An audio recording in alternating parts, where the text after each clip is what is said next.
Adam Moses, and this is my cat show. I will be explaining different training techniques and behaviors I used to train my cat over the past 5 weeks. The star of our show is Baby. She is a female spayed tortoiseshell cat who is 8 years old. I've had her since she was a 4-month-old kitten. During our training sessions, we use Gerber chicken sticks as a primary reinforcer and sometimes praise and rubs. As a secondary reinforcer, a clicker device was used. The first behavior that needed to be taught was conditioning the clicker. This type of learning is called classical conditioning. Classical conditioning means taking an unconditioned stimulus and pairing it with a neutral stimulus to turn an unconditioned response to a conditioned response. A frequent example of this would be to use a bowl of food as an unconditioned stimulus, a bell as a neutral stimulus, and a dog salivating at the smell and sight of the bowl of food as an unconditioned response to it. The bell at the beginning is a neutral stimulus, because by itself the dog has no reaction. The dog can be trained or conditioned to salivate at the sound of the bell when it is paired with the bowl of food. Once this is learned, the sound of the bell will condition the dog to salivate. So the bell sound will become a conditioned stimulus, and the salivation is the conditioned response. I classically conditioned Baby to associate the clicker with a piece of chicken. Every time I clicked, she would know that she would be given a treat. It took us a few tries for her to get the idea.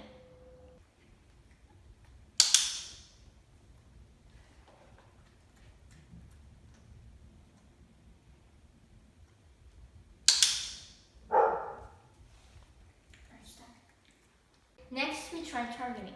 Targeting means having the animal touch an object with a part of their body. It could either be their paw or nose, even their head. If the animal continues to use their same body part to touch the same object, this is targeting. To get Baby to target my fingers, I needed to hold the treat in my fist with my fingers extended. At first, I made the treat visible to her. After she knew what target was, then I was able to hide the treat in my fist. When she touched my fingers with her nose, I would click and give her the chicken.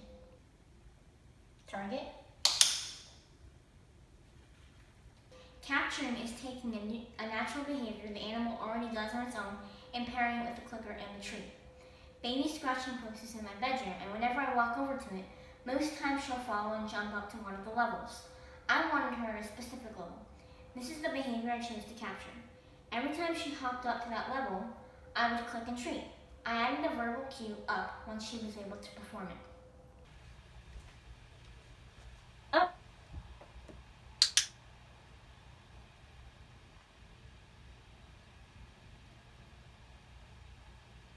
I also trained her to go in and out of her carrier on command. This is the husbandry behavior. We need carriers to transport cats to and from the vet. Being able to get a cat in and out of a carrier can sometimes be hard, and forcing them is not something that should be done because they can become stressed and scared, and either you or the cat will likely get hurt. By training the cat to go in and feel comfortable, the cat is more relaxed and makes the process a much more pleasant experience for you both. To train this behavior, I put a treat in the back of the carrier. Then I would tell Baby, crate. Once she saw the treat, she would go in and I would click and close the door, making sure to not squish her tail. Then I would put a treat outside the carrier and call her out. Once she did, I would click and let her eat the treat. In the amount of time given, she learned it pretty well, but there is always room to practice and get more familiar with this behavior. Crate.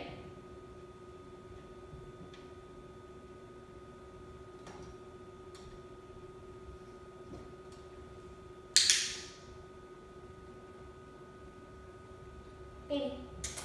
Out.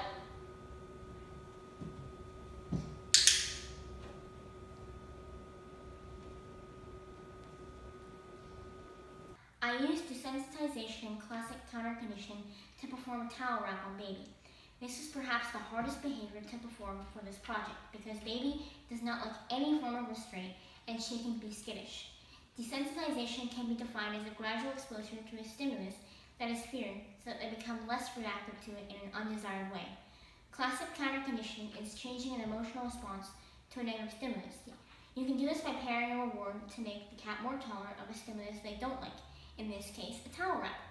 When we weren't training, I left the towel out for her to sniff and put her dishes down to eat and drink on it. Sometimes we train other behaviors in the towel. When training, I used desensitization at first by touching her with corners of the towel and then clicking with a treat.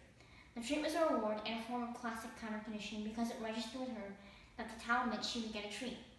When the time came for a real towel wrap, I would still click, but instead treats, I used pets and rubs as I held her to reassure her, since holding a cat, a clicker, treats, and wrapping a towel was too much to handle all at once. This is still a challenging behavior for her, and we were only able to do part of a towel wrap, so she will need to work on this. In this demonstration, we attempted the scarf technique.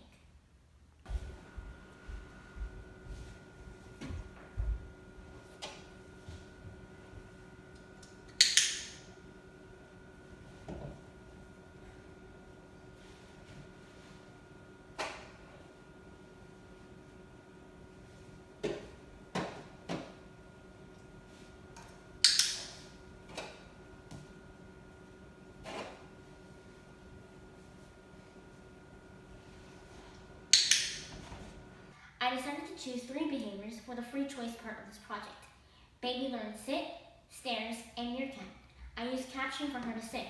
Baby would want a treat, but she would be on all fours. Once she sat, I would click and give her the treat. For stairs, I took a stool with a few steps and trained her to go to the top before I clicked and gave a treat. To get the reward, she also had to climb all the stairs, not hop immediately to the top. Once it was learned, I added the verbal cue stairs. For meerkat, I would hold the treat above her head and wait. After a while, she would lean back and sit on her hind legs like a meerkat ready for sentry duty. I also added the verbal cue meerkat for this behavior. Once she performed, I would click and treat. Sit. Stairs.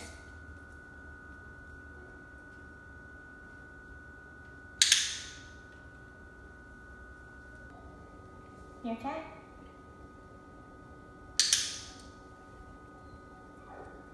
Training a cat is a whole different experience from training a dog based on what I've done. You must have patience and a lot of motivation. I hope you enjoyed our cat show. We will continue to practice these behaviors and learn more neat tricks in the future.